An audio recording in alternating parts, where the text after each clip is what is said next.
He's going to go to Benjamin. Up top he goes. Oh, he caught it. Did he get the feet down? He's in. Yes, what a catch. With 2 seconds to go in the half, the Bills regain the lead. The ruling on the field has been changed. It is an incomplete pass. Only 4th down.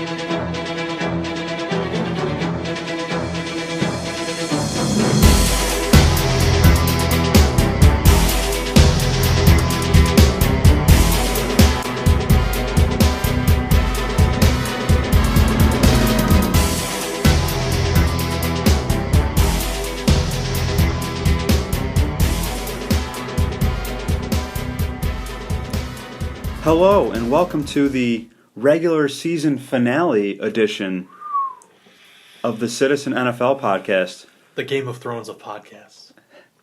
As always, I'm Justin Ritzel, your host, and I am joined by Robert Harding and Chris Sciria. Guys, how was your Christmas? Very good. I came home with a haul of new electronic equipment, so I'm quite pleased with myself. But you want a Bills playoff appearance for Christmas, right? That's what you really want. I did ask Santa for such a thing to happen, so we'll see if the jolly old elf will deliver on his word. Well, NFL-wise, I got a wonderful Dolphins calendar for next season. Wow. I got a Dolphins pennant with a throwback logo, which I love. I think that's a great gift. And then, of course, the unexpected gift, what every Dolphins fan wants. Food containers. Dolphins food containers. Wow. I wasn't expecting it.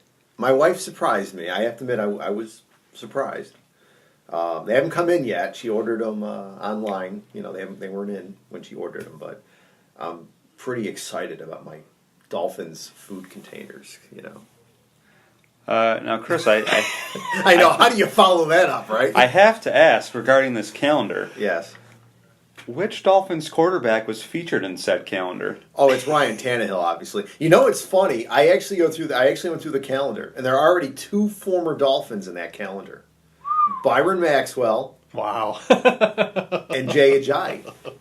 So the calendar is already got 2 months of the year that are like, just rip them off. No use looking at this month, I'm right? surprised Jay Cutler isn't Mr. January. No, Jake. You know the thing It's not surprising that Cutler was not included because he doesn't show up for the NFL season anyway. Well, hey, look. How can I refute that? But irregardless, as we all know in the publishing business, that these things are put together months in advance. I think the Dolphins calendar probably came out. It was probably put together like in June or July or even earlier than that. So there was no idea that Ryan Tannehill was going to miss the season. So there we go.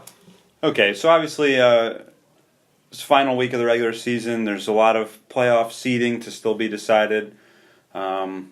Obviously, most people in the Auburn area are concerned about the Buffalo Bills.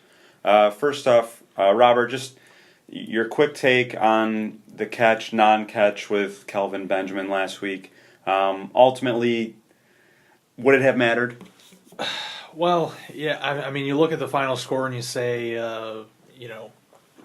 Patriots won by 21, what's it matter? But, that certainly changes the look of things going in the half. Instead of being, I think they would have been tied going in the half. The Bills would have had the lead. Who knows how that would have changed the look of things, especially the Bills getting the ball to start the second half, and I believe they did score on that possession too. So who knows? But my thing about that ruling was that it reversed basically 2 decades worth of NFL policy that you need conclusive evidence to overturn a call on the field. And apparently Al Riveron and his lackeys in the NFL office in New York City think that they suddenly control the direction of the NFL rulebook. So, that's nice. Nice of them to take that into their own hands and just change how the NFL has handled that before. I thought it was a terrible call, in terms of all these catch rules. Now you've added another layer to it, which is the replay officials basically picking and choosing what they're going to overturn based on no sort of precedent and what they're going to uphold. So, it's a mess now, and this just adds another layer to the NFL officiating problem, I think, and it's not going to be settled until the off season. They're going to have to deal with it then and figure out the best way forward. And who knows, maybe they look at it and say Riveron's not our guy, which that's what they should do. And I'm not just saying that because the Benjamin call. I don't think he's the right guy for the job. I think they need to look at bringing in someone, in the mold of like a Mike Pereira, who, actually knows the rule book, and go from there. So that's my take on it. Did it affect the outcome? Probably not, but you don't know how the Bills would have played, with that kind of lead, especially adding to it, early in the second half, how that would have changed, especially the fourth down decision. I thought they should have gone for it. McDermott decides to kick a 50-yard field goal. That to me was a dumb coaching move. But what are you going to do? Such is life as a Bills fan. Chris, you wrote a column this week on what is a catch. Sadly, thanks to the NFL, we are still wondering what a catch is. However, thanks to your column, I did have to look up what a poobah was. So, see, that's what's great about my column. I thought it was Italian for Pooh Bear. Not only are they entertaining, they're educational. I'm glad. I was expecting it to be some sort of derogatory term. And what is it? I forgot already. Okay, well, there we go. All right, so anyways, yeah, I mean, look, I echo what Robert said. The NFL always finds ways to complicate things, to really just take something that should be so simple. Is it a catch? Is it not a catch? And we know what a catch is. It's you have possession of the ball, both your feet are in bounds. That's really about it. I mean, whether you make the catch in the middle of the field or on the sideline, clear possession and 2 feet in. That's really about it. This whole then survive the ground. I mean, to me, when you come down to the ground, if you got the ball and you continue to hold on to it, it's a catch. I mean, whether the ball's moving or not, to me, if the ball isn't touching the ground and you have it in your arms, your hands, wherever, it's a catch. And this stuff shouldn't be so complicated, but yet the NFL, in its infinite wisdom, just continues to make mountains out of molehills. It's just something that, as an NFL fan for more than 40 years, it wasn't like this in the 70s and the 80s and even the 90s. It's just within the last 10 to 15 years that, to me, the NFL has just become this corporate behemoth that just keeps getting in its own way and stubbing its foot and just making things that should be simple not so simple. So. Yeah, Chris, you and I obviously talked about it a little bit earlier in the week. I think we disagreed a little bit on the whole having sort of one head guy deciding on calls when they're not the official at the game. I pointed out to you that the NHL does the same thing. They have offices in Toronto or New York City where if there's a close call, the office makes the call, the ref does not make the call. So I think you're more against the fact that someone else is making the call, it's not the game. It doesn't bother me as much. My issue is just the guy they chose to make these decisions. Yeah, you're not a fan of him. Riverone was not considered a top-flight NFL official when he was one. He officiated one AFC title game, and that's it. So why is he the one making the decisions? And yet, as I also said to Chris, what official would you replace him with? I mean, do you want Ed Hockley, Mr. Throw a Flag every other play? Do you want Jerome Boger? I mean, he's another terrible ref. I put Jeff McAuliffe. Jeff Triplett. I mean, you know what's really sad? We actually know the names of all these guys. Which Seriously, referees it is should sad. be. We should not know who they are. They should be anonymous faces. They should not be celebrities. I mean, eventually we're going to know the back judges, the side judges. Oh, I hope not. I mean, seriously, we actually. I don't know many of them. Okay, compared to you guys, but it's sad that we actually know the names of NFL officials. I bet you there are some people out there that probably know the names of NFL referees or officials over like their local congressmen or other legislative representatives. No doubt. It's sad. We should not be discussing these guys like on a first name basis. It's ridiculous. It just shows you how, again, the NFL continues to get things wrong. And this is the kind of thing that they're getting wrong, and that is officiating. This is not look, it shouldn't be complicated. The NFL has made it complicated. It is complicated now. But the rule book I mean, it's a sport. It's a game. This isn't like the bylaws of a parliamentary body or anything, okay? It's a sport. It shouldn't be that complicated. And yet the NFL continues to do this. So I think like I told you, I think the referee at the game site should have the final say. And I said in the column that, it used to be, the referee went underneath the booth and he looked at it and he made a decision. And then they changed it to we want the ref to use this 9-inch tablet. Why? Because Microsoft is paying us millions of dollars to use Surface tablets. And I just gave Microsoft a free plug. Okay? 9-inch tablet to make a decision like that.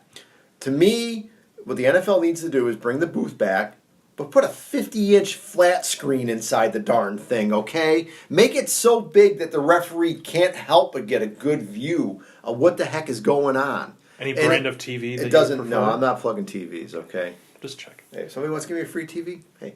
But irregardless, put a TV in there, a big honking flat screen TV. Okay, a huge TV. And if the ref still can't make a decision, then bring in one of the other officials and let him look at it, and then they can make a decision. But I think you said something, and I think we saw this someplace. I think it was Monday Morning Quarterback, the mailbag, that one of the fans wrote to Peter King saying that 2 minutes. If you cannot decide in 2 minutes to what the call, if you can't make a decision by then it just remains what it was called on the field to begin with. And I think that's a brilliant idea. We don't need to spend more than a couple minutes to figure out what's going on with these calls, whether this is the right call or the wrong call. Is it a catch? Is it not a catch? 2 minutes tops. It just slows the game down. People are getting tired of it. I mean, between the kneeling thing and now the officiating, we're literally just throwing away thousands of NFL fans that are just fed up with this stuff. It's sad. It really is. It's sad because there's a lot of new teams, some very exciting teams that are going to be playing in the playoffs. A lot of kind of new stars have emerged this year, which we're going to get into a little bit, who's going to be going to the playoffs. And we're not talking about that. We're not talking about how freaking Todd Gurley is running over the NFL right now. We're talking about refs. So you're right, it is sad.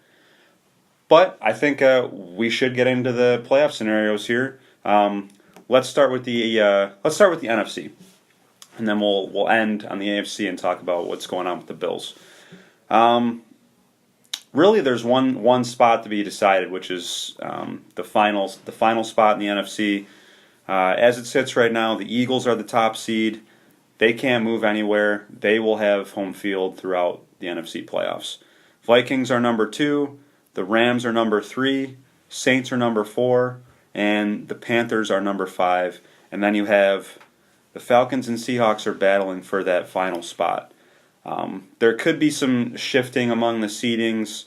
I think the Vikings are pretty much locked into that 2 seed. The Rams are apparently sitting their starters this week, so they don't even care if they're... Yeah, they're locked in at number 3. I think they definitely will host a game. I don't know if they're locked into number 3. Well, division winners always get a home game. So there's a possibility the Saints could move up and take the 3rd spot. But really, it's going to come down to the Falcons and the Seahawks. Atlanta owns the tiebreaker. They beat Seattle head-to-head. Both teams are 9-6. Guys, who would you rather see from an entertainment standpoint to get that final playoff spot? That's a good question. I'd rather see Seattle just from the standpoint of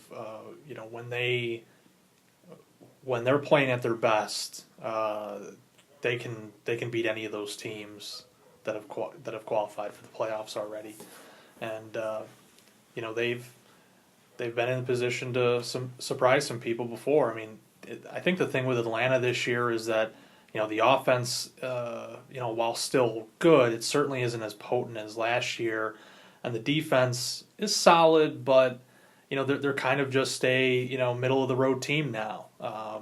Certainly they have some good players, Matt Ryan, Julio Jones, mainly on the offensive side of the ball, but I think going in the playoffs, you have teams that have similar setups but are just better. The Rams, for example, high-powered offense, good enough defense, especially up front, and I think they would roll over Atlanta.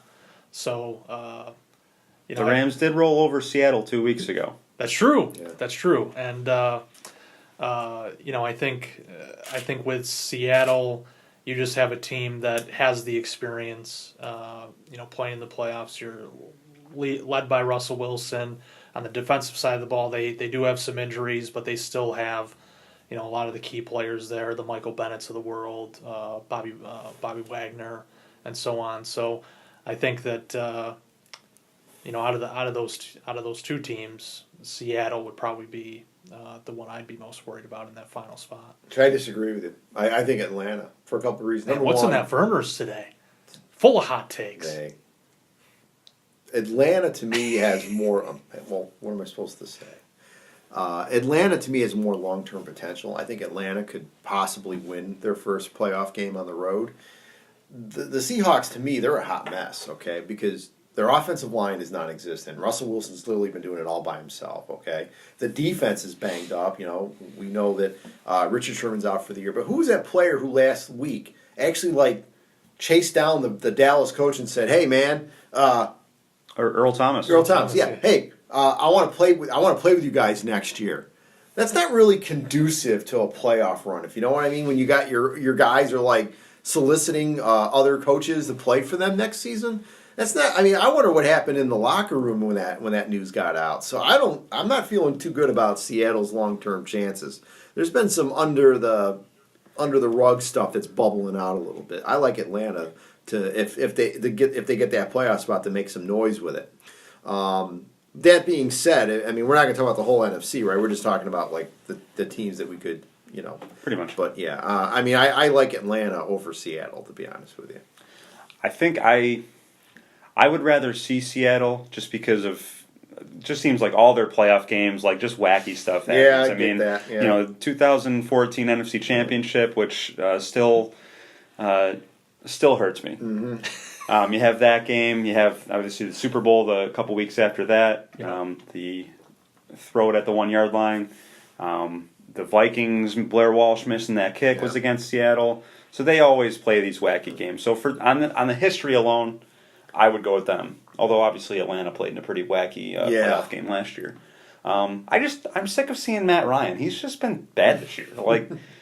Has there ever been a bigger drop off from an MVP season the following year?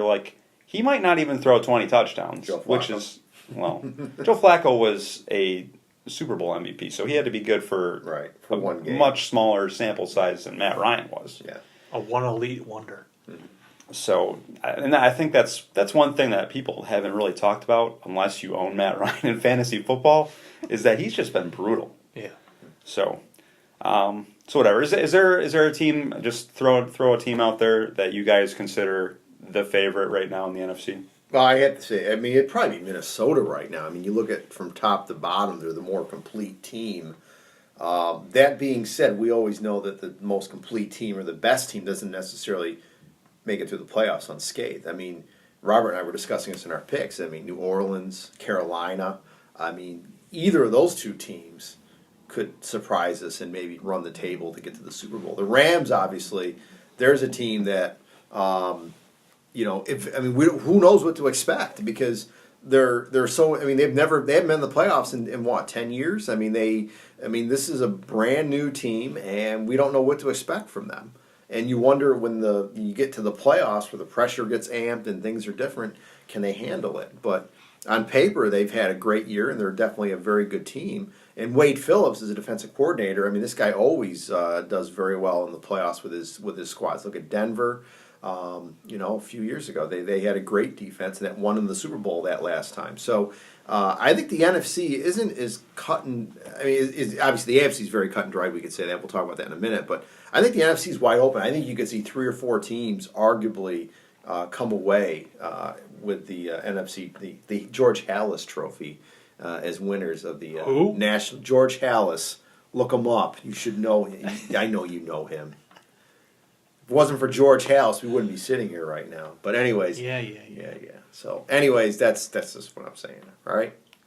Well, we'd be talking cricket or something, right? Yeah.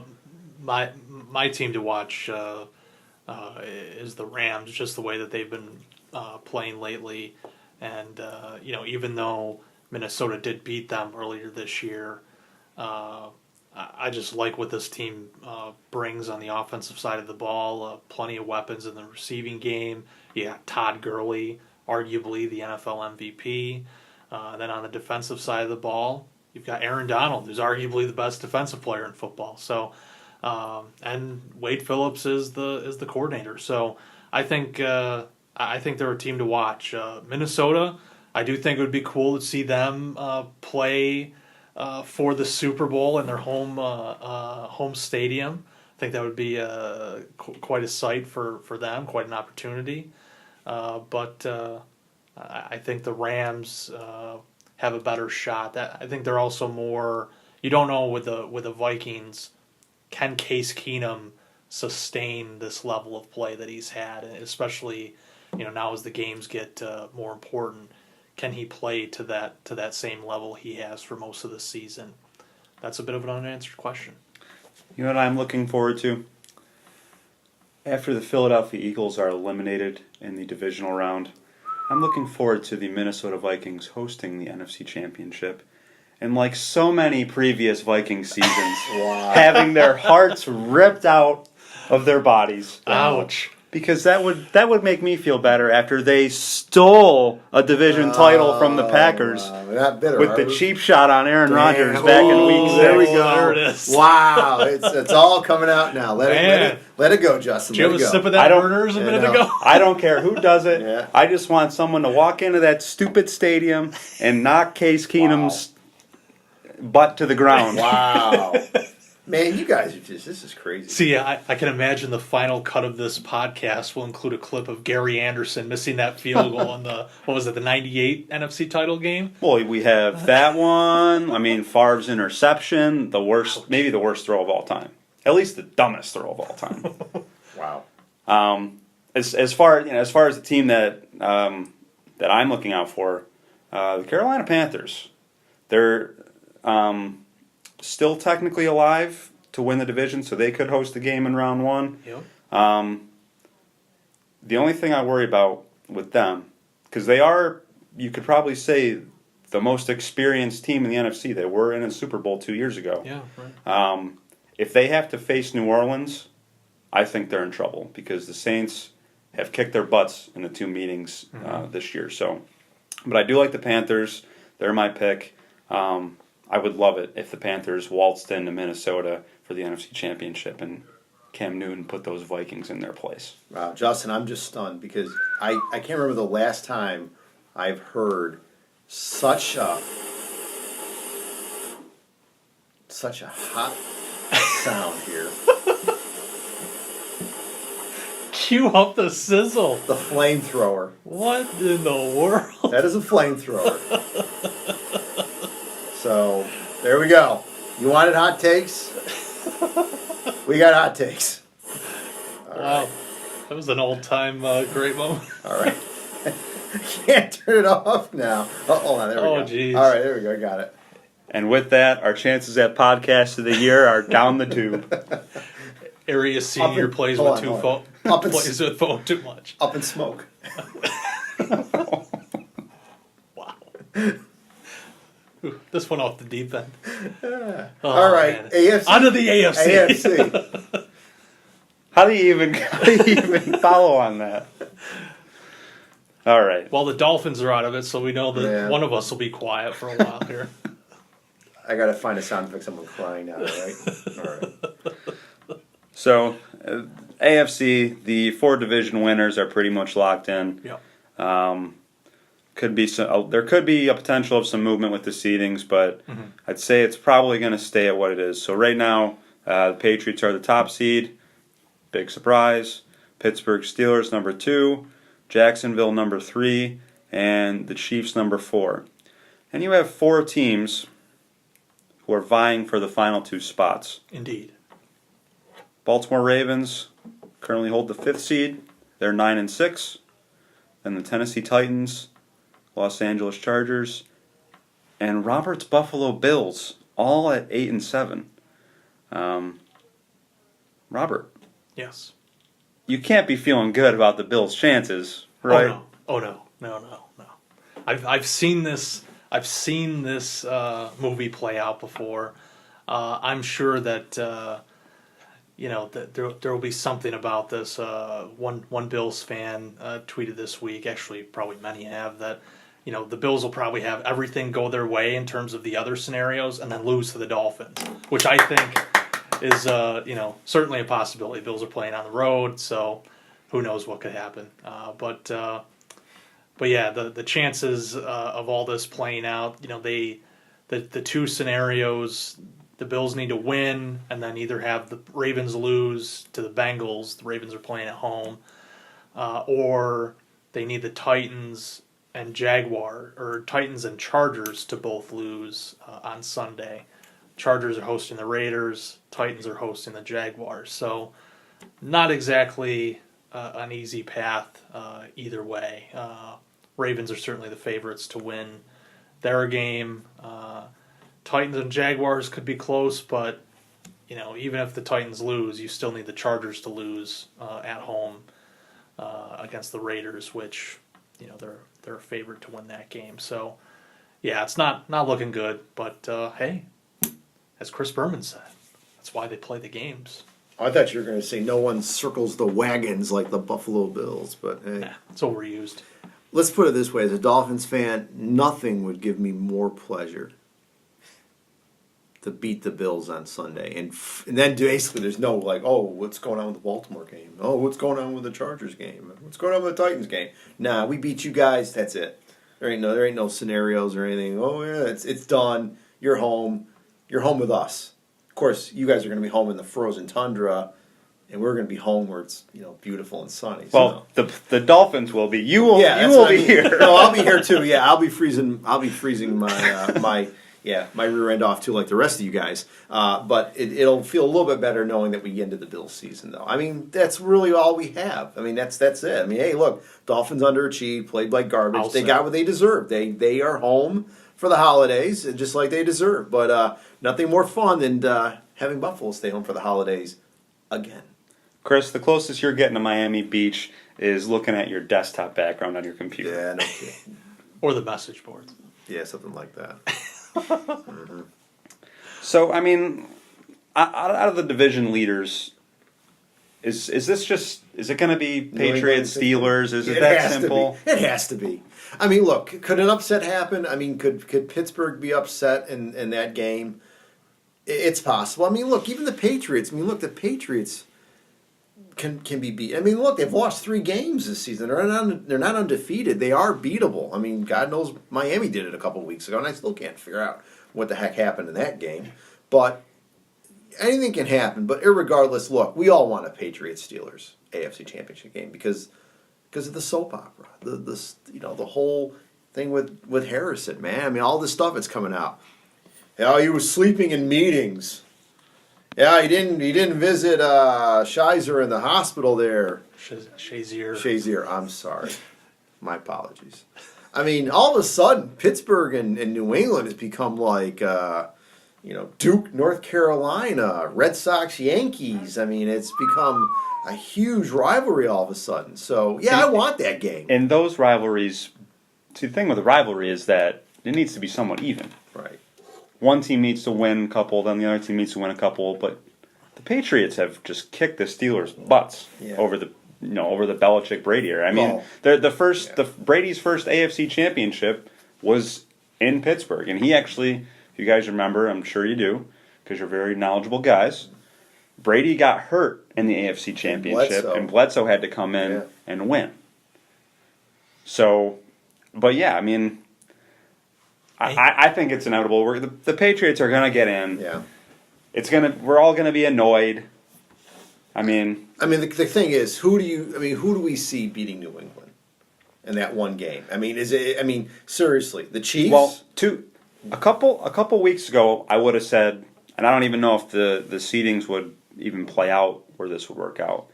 If Jacksonville had to go into New England, just that defense is they're tough. They have 2 very good corners. They rush the passer. They're the type of defense that I think would give Brady a lot of trouble. Mm-hmm. The problem is that they got their butts kicked by the 49ers last week. So how can you have faith in that defense? Well, that's like getting beat by New England and Garoppolo as their quarterback. So Jimmy G. So yeah, right now, I mean, Pittsburgh's probably the best bet. I still wouldn't bet on Pittsburgh to go into New England and win.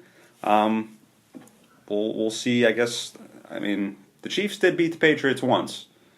Not saying it'll happen again, but you never know. No, that is interesting. If the Chiefs could, I mean, well, the thing is, then there's the whole Andrew Reid playoff demons. I mean, he's the modern day Marty Schottenheimer. Okay, I mean, this is a guy that he gets in the playoffs, and his teams just He has advanced to the Super Bowl though. once. More That's than Marty true. can say. That's true. No, you're right. But it's been a long time since that year, and since he's been with the Chiefs, nothing. Right? They have not won a playoff game with Andrew Reid as their coach. Right? I don't think so. They've lost every single time they've been in the playoffs. The first game, right? Now, maybe I'm wrong, but I mean those teams usually underachieve. But we'll see. I mean, it'll be fun to see what happens. I mean, it would be. I mean, look, Kansas City and New England in a playoff game would be fun, no doubt about it. But I mean, it's tough to bet against New England this time of year. I agree with Justin that the Jaguars make a compelling matchup. Yeah. I think back to there was a playoff game the Patriots played against the Texans a couple years ago, and they won. And the score didn't look good, didn't look close on paper, but the Houston defense played out of their minds in that game. Were you talking about last year? Could have been, yeah. It was last year. It feels like forever ago, Yeah. Bill O'Brien. but they didn't have any offense. I think if the Jaguars can play that type of game in New England, where the defense absolutely decimates the Patriots' offense, because look, Brady hasn't been playing that well over the last few weeks. You know, think back to the Miami game. I think back to the first Buffalo game. He didn't throw a touchdown pass. You know, had a bad interception. You know, really didn't produce much through the air. They've done a lot on the ground in recent weeks, which has kind of masked, you know, his flaws. I mean, he's thrown like 5 interceptions or 6 interceptions over the last handful of games. He's been mortal. Yeah, so you know they've won in spite of some of his mistakes. But I think if Jacksonville can go in, play a sound defensive game, get some stuff going on the ground, you know, Bortles has a clean game, they can pull off the upset. So, the Steelers are the Steelers. I mean, you know, they couldn't get the job done at Heinz Field. So, Well, what makes us think that we can get the job done at Foxborough? You could say they did get the job done in Heinz Field. Well, it's tough when you're playing New England's boy, Al Riveron. So, you know, it's a little difficult. I mean, come on. He's on the payroll, apparently. Mm-hmm. So, it's a little difficult to beat the Patriots when they've got their friend Al in the NFL operations office. So. You know what is amazing going back to the Patriots Steelers, at least recent history? The last 3 meetings between the two teams, regular season last year at Heinz Field, Ben Roethlisberger is hurt. He doesn't play. Right. Landry Jones plays. Steelers lose. They meet again in the AFC Championship.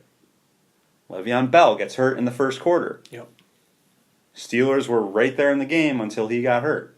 Patriots win. Last meeting, Antonio Brown gets hurt in the first quarter. Yeah. Steelers still, as you just said, probably should have won. So I hope that Antonio Brown comes back in time. If this matchup does happen, that he comes back and he's somewhat close to, I guess, as healthy as you can expect him to be. So that we can just see like who really is the better team, because I feel like the Steelers they've been playing without a full deck of cards. So is New England really better, or have they just played Pittsburgh at the right time? I just hope to find out the real answer, and I hope to find out that we're not going to see Tom Brady in another freaking Super Bowl. Yeah, no kidding. Yeah, that'd be nice. What would be nicer though, is the Bills sneaking in there, then going and playing the Patriots in the divisional round, and beating those cheating bums. So advancing to the AFC title game. So that's what the people want. Let's say this though right now. So let's say the Bills get that 6th spot. Yes. They would most likely play Jacksonville. Indeed. Ooh. Ooh. The St. Doug reunion. Revenge of Doug Marone. Oh, that would be fun. I mean, if you're a sports writer, if you're a columnist, oh, you're licking your chops at that game. Oh man.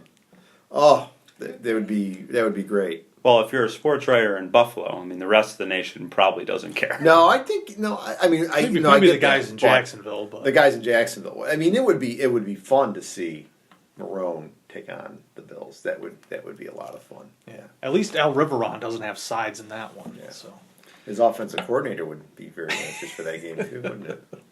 yeah. Yeah, you know, it's too bad because what's probably going to happen is the Ravens are going to get in, the boring old Ravens with Joe Flacco, and then the Titans, who have just been terrible all year, yet somehow have gotten 8 wins, and they could get to 9 wins. Nobody wants to see the Titans. They're boring. Okay, but let me go ahead. I know where you're going. I'll just say, wouldn't you rather see the Los Angeles That's Chargers? what I was going to say. Yeah, let's see the Chargers. You know, the Chargers would be fun. That would be good. I mean, if the Ravens get the 5 seed and then the Chargers get the 6 seed, and we get an L.A. Jacksonville first round game, that's fun. That would be a lot of fun. Yeah. Well, then their defense is not as good as Jacksonville's, but they do have some horses there that can, beat Brady up a little bit. I mean, and they have a way better quarterback. Yeah. And I think I'd like to see Phil Rivers get kind of a moment. That'd be nice. He's kind of close to the end. So he's as Chris said, he's towards the end of his career. He's been the one quarterback from that draft class who hasn't really had his time to shine. So it'd be nice for Phil Rivers to maybe surprise some people this year. Yeah. Sadly, Robert, I think you're right. I don't think your Buffalo Bills will get in. Yeah. But hey, at least you'll get a higher draft pick.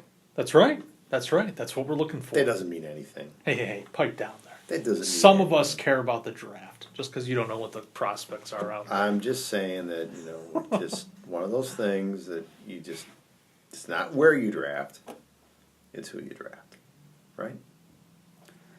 All right. One last thing before we go. I want both of you to tell me, and then you can follow up with a sentence or two on why. Who is your NFL MVP this year? Oh, you're asking me first. I know mine already. I You're going to spend a minute thinking about mean, you could go Todd Gurley. Jay Cutler? Jarvis Landry? Come on, man. Cameron Wake? I mean, you could make the argument for Tom Brady. I mean, you wonder what the Patriots would be without him. Seriously. I don't know. I mean, You could also say the Patriots would have been better served trading Tom Brady to the 49ers and keeping Garoppolo. Jimmy G, yeah, the future. No. Well, the point, and you think about it would have made sense because Tom Brady is from the Bay Area, but still, I'd have to think about this for a while. I can't just give you an off the head, off the tip of my cap here answer. Like I said, Gurley comes to mind. There's a lot of candidates out there. I mean, Case Keenum in Minnesota. You wonder how Minnesota would have been if he hadn't stepped in. How about Leonard Fournette with the Jags? I mean, I think he's not going to get it, but I mean, he's made a difference with the Jaguars. I mean, are the Jaguars as good as they are if he doesn't have the year that he's having? I mean, I think it'd be tough to give it to him just because he had missed the game because of the disciplinary things and people. Alex Smith. I mean, the Chiefs. I mean, I don't know. Ben Roethlisberger. I mean, what are the Steelers without Roethlisberger? I mean, the year he's put up. I mean, it's just. I mean, this is a quarterback-driven league, so it's kind of tough not to pick a quarterback. But you're really narrowing it down over there. Sorry, man. That's the best I got. You list off half of my fantasy roster. Oh, I believe I'm the one who had Tom Brady and Antonio. Yes, you had Tom Brady in your league. So go ahead, Robert. Give us your selection. My top pick would be Todd Gurley. I think the way he's just a great all-around back. If he had maybe another game, he could easily eclipse 1,000 yards receiving. He already has well over 1,000 yards rushing this year. Just a dynamic weapon for the Rams on a team that, Jared Goff has played, pretty well this year, and I think it's because of Gurley having that safety valve. Certainly they have a lot of receivers around him that helps too, but Gurley just makes such a difference in that offense, and he's really thrived with how Sean McVay does things. My runner-up pick would be Carson Wentz. I think if you look at how the Eagles played with him, they were unstoppable. And I think with the way that the Eagles looked, they were the team to beat in the NFC until he went down. And yeah, he's going to end up missing, I think, the last 3 games. But you look at how he's performed, he still leads the league in some of these categories, and he has the numbers for it. And easily, the way that he played, he was easily the best player on that Eagles team and made a tremendous difference. So to me, could you pick Brady again? Sure, but I don't think he's the best quarterback out there to pick. I'm with you, Robert. I think Carson Wentz got hurt, and the Eagles were they were 11-2. Yeah. And you don't want to fall into like the narrative kind of what makes the best story, but this felt like Carson Wentz's season, his coming out party. Could you give it to Brady? Sure. It hasn't been Brady's best year. Todd Gurley, yeah, I really like Todd Gurley. I think that, as Chris said, it's tough to not give it to a quarterback. Quarterbacks are the most, by far, position on the field. So, yeah, I'd have no problem giving it to Carson Wentz. And I'll tell you what, last year, Derek Carr missed at least the last game of the season. He might have missed the last 2 games of the season. And he still finished 3rd in MVP voting. So there are voters out there who are not afraid to give it to a guy just for missing a couple games. And I'll throw another name out there. Speaking of guys who got hurt, Antonio Brown was absolutely lights out the second half of the season. So I think this is a weird year where there's a lot of good candidates. There's no slam dunk, obviously. I would still give it to Carson Wentz. I think Gurley or Antonio Brown would also be good selections if you want to just not throw it to a quarterback. Pun intended. And guys, I think we'll wrap it up there. Next week we'll be talking playoffs. Playoffs? Cue the Jim Moore gift. I could get that ready for next week if you're interested. Sure. Absolutely. Mm-hmm. I don't know. I like the flamethrower. It took 10 seconds to figure out what it was. Yeah, it was not. I thought it was an egg cooking. I didn't know what. I hate to say it. I googled flamethrower and flamethrower sound effect, and that's what I. So I wanted something that loaded quick. Unfortunately, when you're doing YouTube videos, you got to suffer through the ad. You need to cue these up beforehand. You got to think of what you're going to use. Well, I've got something for you to build something class. All right, guys. The sound of an elephant taking a dump. Wow.